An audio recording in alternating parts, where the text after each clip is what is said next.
Subscribe कीजिए तेजस education point channel को और बेल आइकन दबाना ना भूलें ताकि मेरी लेटेस्ट एजुकेशनल वीडियोस पहुंच सके आप तक सबसे पहले। Hello dear friends and students, welcome back to my YouTube channel Tejas education point. वैसे तो आप थंबनेल देखकर समझ ही गए होंगे कि आज हम किस टॉपिक को डिस्कस करने वाले हैं। हमारा आज का कंसर्निंग टॉपिक है Confucius and he is a Chinese philosopher and politicians of the spring and autumn period. ये लेक्चर इम्पॉर्टेंट रहेगा उन स्टूडेंट्स के लिए जो प्रिपेयर कर रहे हैं यूपीएससी, यूजीसी नेट, जीआरएफ और डीएसएसबी के लिए and other competitive examination regarding political science. तो चलिए शुरू करते हैं आज की क्लास मेरे यानी कि लेक्चरर उदय कुमार के साथ।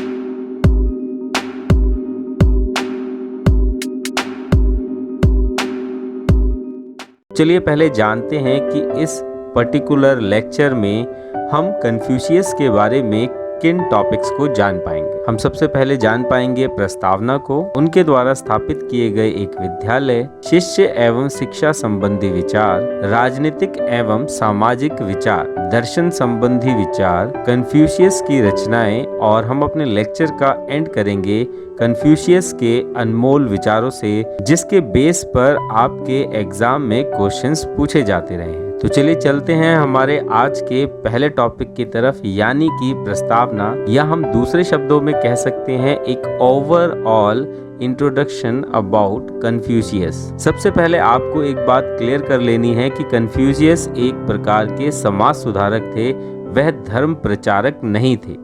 उन्होंने ईश्वर के बारे में कोई उपदेश नहीं दिया, परंतु फिर भी बाद के लोगों ने उन्हें धार्मिक गुरु के रूप में मानना शुरू किया। कन्फ्यूशियस दर्शन की शुरुआत 5वीं शताब्दी ईसा पूर्व चीन में हुई। यदि कंपैरेटिव एनालिसिस के हिसाब से देखा जाए तो जिस समय भारत में महावीर जो कि जैन धर्म और गौतम बुद्ध द्वारा धर्म के संबंध में नए विचार रखे जा रहे थे, ठीक उसी समय चीन में भी एक दार्शनिक जिसे हम महात्मा के नाम से भी जान सकते हैं का जन्म होता है और जिसका नाम है कन्फ्यूशियस। और अगर टाइम ड्यूरेशन की बात की जाए तो उस समय झोउ राजवंश का बसंत और शरद का काल चल रहा। समय के साथ साथ झोउ राजवंश की शक्ति शिथिल यानी कि कमजोर पड़ने लगी थी, जिस कारण चीन में बहुत से राज्य कायम हुए और यह सभी राज्य हमेशा आपस में लड़ते रहते थे, जिसे झगड़ते राज्यों का काल भी कहा जाने लगा। तो यहाँ पर आपके एग्जाम पॉइंट ऑफ व्यू से जो क्वेश्चन बनते हैं उन्हें एक बार डिस्कस कर लेते हैं। यहाँ पर जो सबसे पहला कॉम्पिटिटिव एग्जाम के लिए जो क्वेश्चन बनता है वह है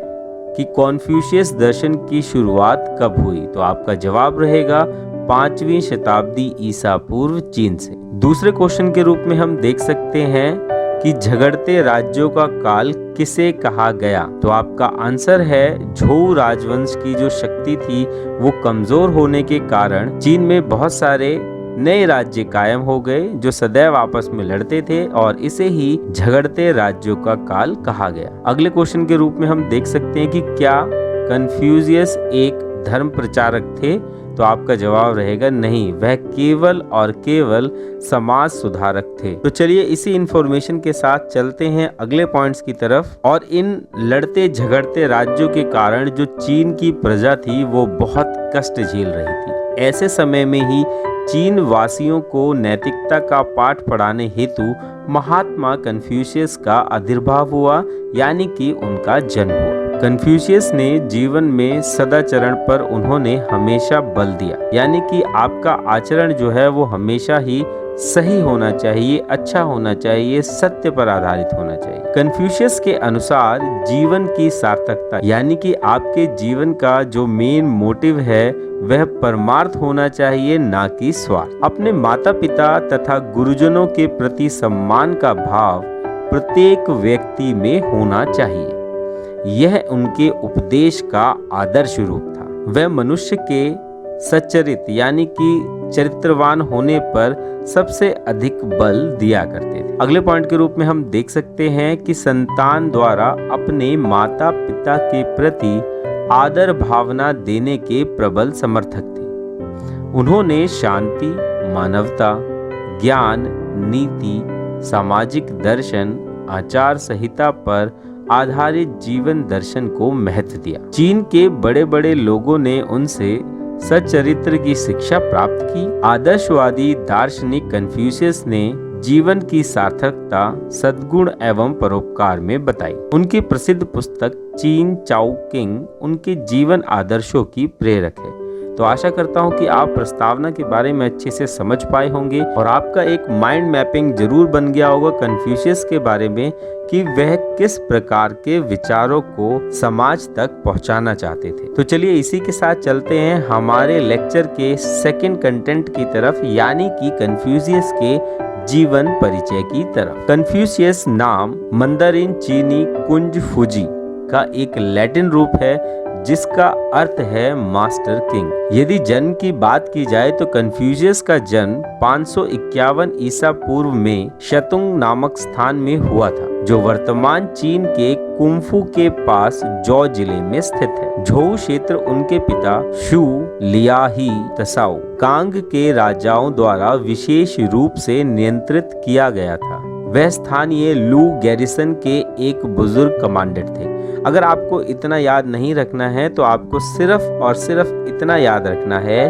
कि कन्फ्यूशियस के पिता जो थे वो एक बुजुर्ग कमांडेंट यानी कि सेना ऑफिसर थे। जब कन्फ्यूशियस मात्र 3 साल के थे तब उनके पिता की मृत्यु हो गई और कन्फ्यूशियस का पालन पोषण का जो जिम्मा था उनकी मां यान झिंगजाई ने किया। तो इसी इंफॉर्मेशन के साथ चले चलते हैं हमारे नेक्स्ट पॉइंट की तरफ, यानी कि उनकी बाल्यावस्था की तरफ।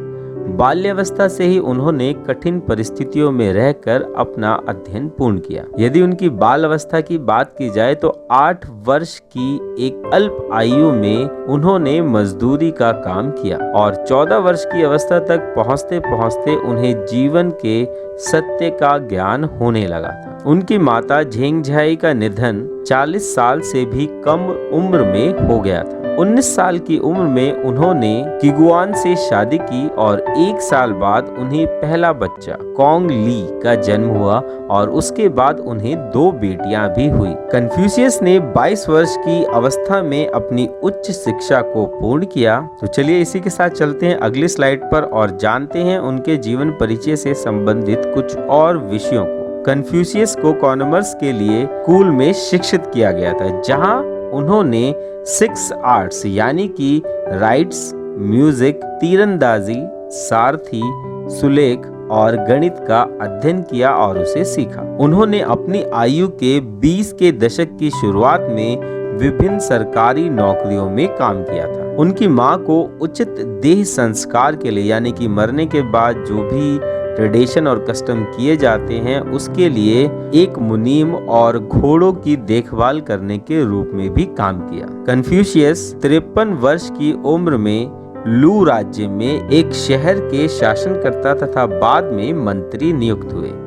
मंत्री नियुक्त होने के नाते उन्होंने दंड के बदले मनुष्य के चरित्र को सुधारने पर अधिक बल दिया। उसके बाद जब कन्फ्यूशियस अपने मूल निवास स्थान यानी कि लू में लौटे तब उनकी आयु लगभग 68 यानी कि 68 वर्ष की थी और वह यहाँ पर जी कोंगजी द्वारा आमंत्रित किए गए थे। यदि साहित्य संग्रह की बात की जाए तो उन्होंने अपने अंतिम वर्षों में 72 या 77 शिष्यों को पढ़ाने और 5 क्लासिक्स नामक ग्रंथों के माध्यम से पुरानी ज्ञान को पोषित करने का चित्रण किया। वो 5 क्लासिक ग्रंथ थे अनुकंपा, जिसे चाइनीज लैंग्वेज में रेन कहा जाता था, अनुष्ठान स्वामी यानी कि ली, न्याय यानी कि यी, ज्ञान यानी कि जी और अखंडता यानी कि जिन। यदि कन्फ्यूशियस की बात की जाए तो उन्होंने अपने जीवन को सदा ही सांसारिक प्रलोभनों से दूर रखा।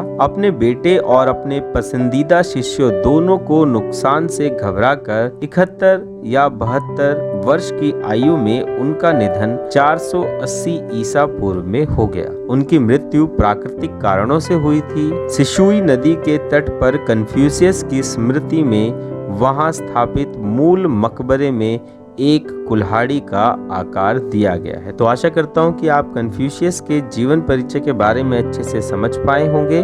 तो चलिए चलते हैं इसी के साथ लेक्चर के अगले पार्ट की तरफ, यानी कि कन्फ्यूशियस द्वारा स्थापित किए गए विद्यालय एवं वहां पर किए जाने वाले अध्ययन की तरफ। मात्र 22 वर्ष की अवस्था में कन्फ्यूशियस ने एक विद्यालय की स्थापना की। उनकी इस पाठशाला में धनी विद्यार्थियों से कुछ शुल्क लिया जाता और इस शुल्क का प्रयोग वह अपने धनी एवं निर्धन छात्रों को विद्या देने में करते थे। इस पाठशाला में हर वर्ग के विद्यार्थी सच्ची मानवता और नागरिकता की शिक्षा प्राप्त किया करते थे। इस विद्यालय में ऐसे युवक और प्रौढ़ शिक्षा ग्रहण करते थे जो सदाचरण एवं राज्य संचालन के सिद्धांतों में पारंगत होना चाहते थे। ऐसे शिक्षार्थियों जिनमें शिक्षा और ज्ञान के प्रति अभिरुचि तथा बौद्धिक क्षमता नहीं होती थी, उनके लिए इस शिक्षा केंद्र या इस विद्यालय में कोई स्थान नहीं था।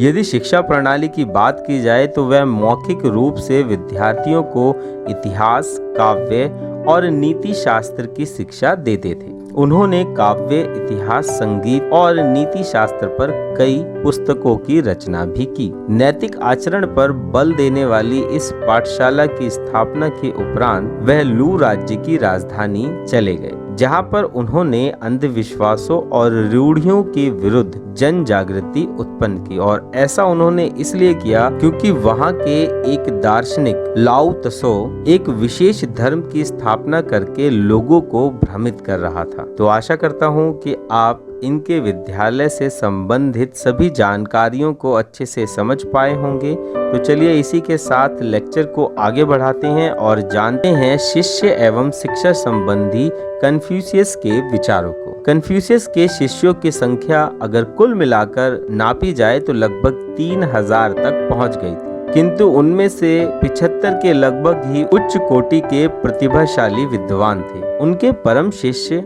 उनके पास ही रहा करते थे। वह उनके आसपास श्रद्धा पूर्वक उठते बैठते थे और उनके आचरण की सूक्ष्म यानी कि छोटी छोटी विशेषताओं पर अपना ध्यान दिया करते थे। उनके यानी कि कन्फ्यूशियस के मुख से निकली वाणी के प्रत्येक शब्द को हृदयगम कर लेते थे, यानी कि अपने दिल में बसा लेते थे और उनका मनन करते रहते थे। अपने शिष्यों को कन्फ्यूशियस द्वारा सत्य, प्रेम और न्याय का संदेश दिया जाता था। वह सदाचार पर सबसे अधिक बल देते थे। विद्यालय के छात्र उनसे मूल रूप से प्राचीन इतिहास, काव्य तथा देश की सामाजिक प्रथाओं का अध्ययन करते थे। कन्फ्यूशियस लोगों को विनयी, परोपकारी, गुणी और चरित्रवान बनाने की प्रेरणा देते थे।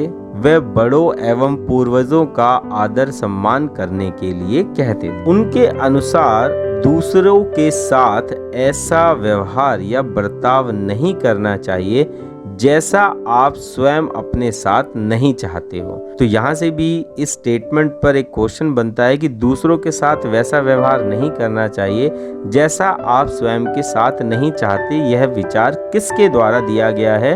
तो यह विचार दिया गया है कन्फ्यूशियस के द्वारा। तो चलिए इसी के साथ चलते हैं नेक्स्ट पॉइंट की तरफ। कन्फ्यूशियस के समाज सुधारक उपदेशों के कारण ही चीनी समाज में स्थिरता आई। उनका दर्शन शास्त्र आज भी, वर्तमान स्थिति की बात करें तो आज भी चीनी शिक्षा के लिए एक पथ प्रदर्शक यानी कि मार्गदर्शक बना हुआ है। उनकी संगति यानी कि कन्फ्यूशियस की संगति पाकर शासक बेईमानी और दुराचरण से दूर भागने लगे। जनता में भी शासन के प्रति विश्वास व राज्य भक्ति का भाव प्रबल हो उठा था। अच्छे शासन की नींव स्थापित करने के बाद कन्फ्यूशियस ने कृषि, व्यापार तथा उद्योग धंधों में सुधार करके देश की अर्थव्यवस्था में एक बहुत बड़ा सुधार लाया। युवा और वृद्धों को शक्ति, सामर्थ्य, कार्य और उपयोगिता के आधार पर भोजन की व्यवस्था प्रदान की, यानी कि जो व्यक्ति ज्यादा श्रम करता है उसे अधिक भोजन की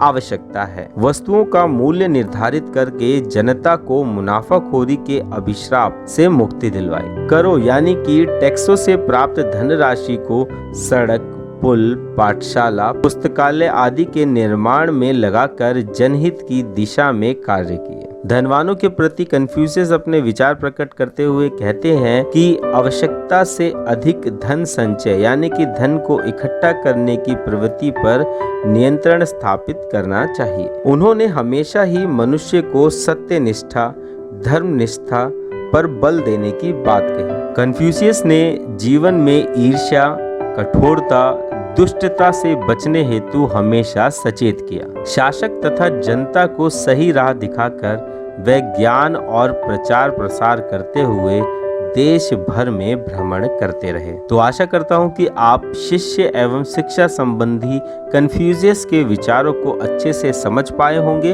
तो चलिए इसी के साथ चलते हैं हमारे आज के नेक्स्ट टॉपिक की तरफ, यानी कि कन्फ्यूशियस के सामाजिक और राजनीतिक विचार। कन्फ्यूशियस का कहना था कि किसी देश में अच्छा शासन और शांति तभी स्थापित हो सकती है जब सभी उचित व्यवहार करें, अर्थात शासक, मंत्री तथा जनता का प्रत्येक व्यक्ति अपने स्थान पर उचित कर्तव्यों का पालन करता रहे। सामान्य शब्दों में हम कह सकते हैं कि शासक को सही अर्थों में शासक होना चाहिए, मंत्री को सही अर्थों में मंत्री होना चाहिए। कन्फ्यूशियस से एक बार पूछा गया कि यदि उसे यानी कि कन्फ्यूशियस को किसी प्रदेश के शासन सूत्र के संचालन का भार सौंपा जाए तो वह सबसे पहला और महत्वपूर्ण कार्य कौन सा करेंगे। तो इसके जवाब में कन्फ्यूशियस ने कहा नामों में सुधार। और इस वाक्य से उनका आशय यह था कि जो जिस नाम के पद पर प्रतिष्ठित हो यानी कि जौन सा पद जिसे दिया जाए उसे उस पद से संबंधित सभी कर्तव्यों को विधिवत पालन करना चाहिए जिससे उसका वह नाम सार्थक हो। उनका विश्वास था कि आदर्श व्यक्ति अपने सदाचरण से जो उदाहरण प्रस्तुत करते हैं आम जनता उनके सामने निश्चित ही नतमस्तक हो जाती है यानी कि झुक जाती है। यदि किसी देश के शासक को इसका भली भांति ज्ञान करा दिया जाए कि उसे शासन कार्य चलाने में क्या करना चाहिए और किस प्रकार करना चाहिए तो निश्चित ही वह अपना उदाहरण प्रस्तुत करके आम जनता के आचरण में सुधार कर सकता है और अपने राज्य को सुखी, समृद्ध और संपन्न बना सकता है। इसी विश्वास के बल पर कन्फ्यूशियस ने घोषणा की थी कि यदि कोई शासक उन्हें यानी कि कन्फ्यूशियस को 12 माह या 1 साल के लिए अपना मुख्य परामर्शदाता बना ले तो वह बहुत कुछ करके दिखा सकते हैं और यदि वही शासक उन्हें 3 वर्ष का समय दे दे तो वह अपने आदर्शों और आशाओं को मूर्त रूप प्रदान करा सकते हैं। कन्फ्यूशियस ने कभी भी इस बात का दावा नहीं किया कि उसे कोई देवी या ईश्वरीय संदेश प्राप्त हुआ था। वह केवल और केवल इसी बात का चिंतन करता था कि व्यक्ति क्या है, समाज में उसके कर्तव्य क्या है। उन्होंने शक्ति प्रदर्शन, असाधारण एवं आनुवांशिक शक्तियों, विद्रोह प्रवृत्ति और देवी देवताओं का जिक्र कभी भी अपने उपदेशों में नहीं किया। उनका कथन था कि बुद्धिमत्ता की बात यही है यानी कि समझदारी की बात यही है कि प्रत्येक व्यक्ति पूर्ण उत्तरदायित्व और ईमानदारी से अपने कर्तव्यों का पालन करे और देवी देवताओं का आदर करते हुए भी उनसे अलग रहे। वह अपनी बात को स्पष्ट करने के लिए कहते हैं कि जो मनुष्य मानव सेवा नहीं कर सकता वह देवी देवताओं की सेवा क्या करेगा। कन्फ्यूशियस अपने और दूसरों के सभी कर्तव्यों का पूर्ण ध्यान रखते थे, इसलिए उन्होंने कहा कि बुरा आदमी कभी भी शासन करने योग्य नहीं हो सकता,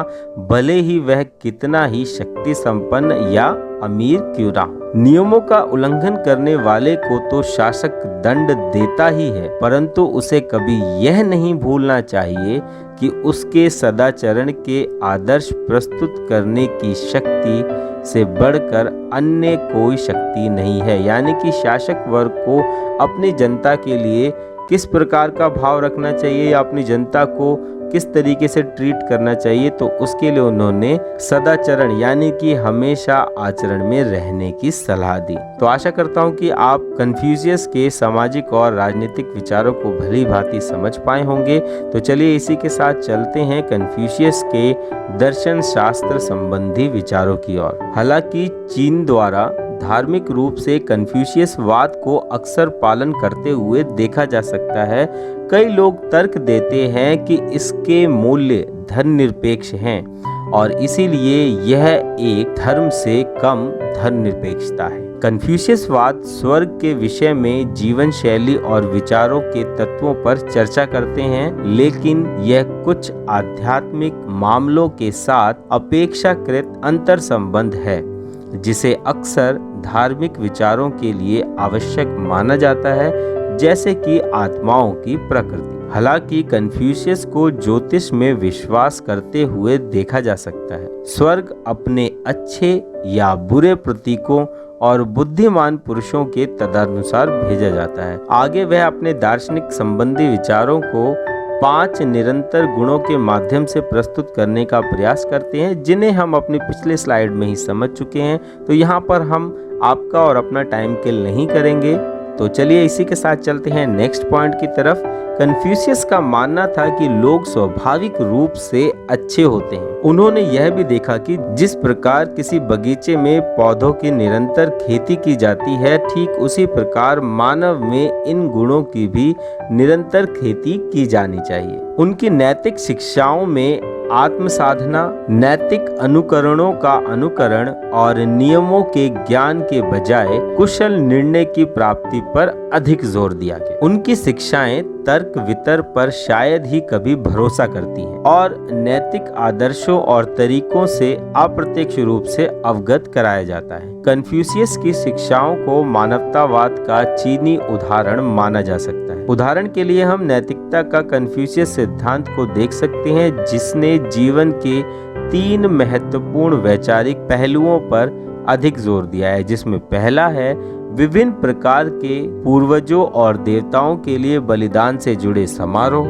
और दूसरा है सामाजिक और राजनीतिक संस्थान, और तीसरे और अंतिम रूप में हम देख सकते हैं दैनिक व्यवहार, यानी कि आपके दिन प्रतिदिन के व्यवहार में शिष्टाचार का होना। तो आशा करता हूं कि आप दर्शन शास्त्र संबंधी कन्फ्यूशियस के विचारों को अच्छे से समझ पाए होंगे। तो चलिए इसी के साथ चलते हैं हमारे अगले टॉपिक की तरफ, यानी कि कन्फ्यूशियस की शिक्षाएं एवं रचनाएं। कन्फ्यूशियस के दार्शनिक, सामाजिक तथा राजनीतिक विचारों पर आधारित मत को कन्फ्यूशियसवाद के नाम से जाना जाता है। कन्फ्यूशियस के मतानुसार भलाई मनुष्य का स्वाभाविक गुण है और मनुष्य को यह स्वाभाविक गुण जो है वो ईश्वर से प्राप्त हुआ है। इस स्वभाव के अनुसार कार्य करना ही ईश्वर की इच्छा का आदर करना है और इसके अनुसार कार्य ना करना ईश्वर की अवज्ञा यानी कि उनकी बात को टालना है। कन्फ्यूशियस ने कभी भी अपने विचारों को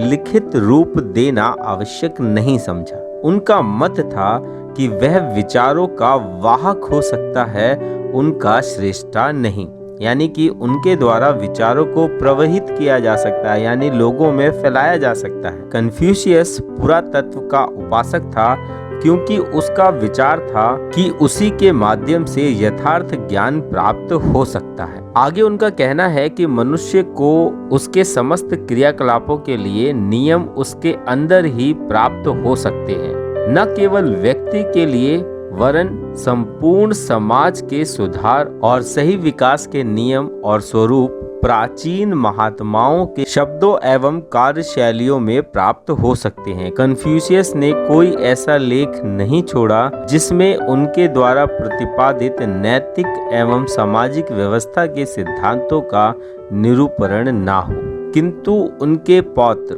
तेज सेज द्वारा लिखित औसत का सिद्धांत, जिसका अंग्रेजी ट्रांसलेशन है डॉक्ट्रिन ऑफ द मीन, और उनके शिष्य तसांग सिन द्वारा लिखित महान शिक्षा, जिसका इंग्लिश ट्रांसलेशन है द ग्रेट लर्निंग नामक पुस्तकों में तत्संबंधी यानी उस समय की समस्त सूचनाएं प्राप्त होती हैं। अगली पुस्तक के रूप में हम देख सकते हैं बसंत और पतझड़, जिसका इंग्लिश ट्रांसलेशन है स्प्रिंग एंड एटम नाम का एक ग्रंथ है, जिसे लू का इतिवृत्त भी कहा जाता है और यह लेख कन्फ्यूशियस द्वारा लिखा हुआ बताया जाता है। यह समूची कृति कन्फ्यूशियस द्वारा लिखी गई है, इसके अवशेष प्राप्त हैं और यद्यपि यह बहुत छोटी है, इसके बावजूद भी चीन के संक्षिप्त इतिहासों के लिए यह पुस्तक आदर्श मानी जाती है। माना जाता है कि चीन के एक अत्याचारी शासक ने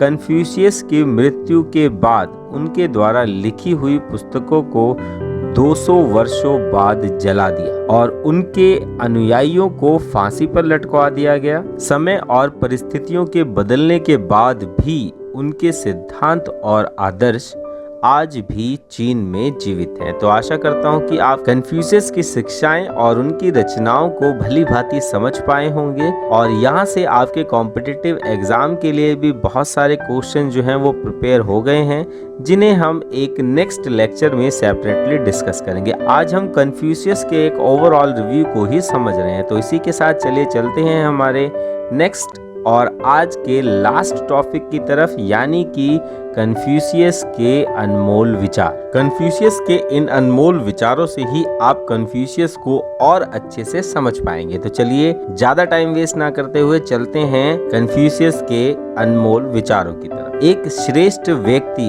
कथनी में कम और करनी में ज्यादा होता है, यानी कि एक ऐसा व्यक्ति जो श्रेष्ठ है, जो ज्ञानवान है, जो दार्शनिक है, वह बातों में कम और काम करने में ज्यादा होता है। तो चलिए चलते हैं अगले विचार की तरफ। एक शेर से ज्यादा एक दमनकारी सरकार से डरना चाहिए।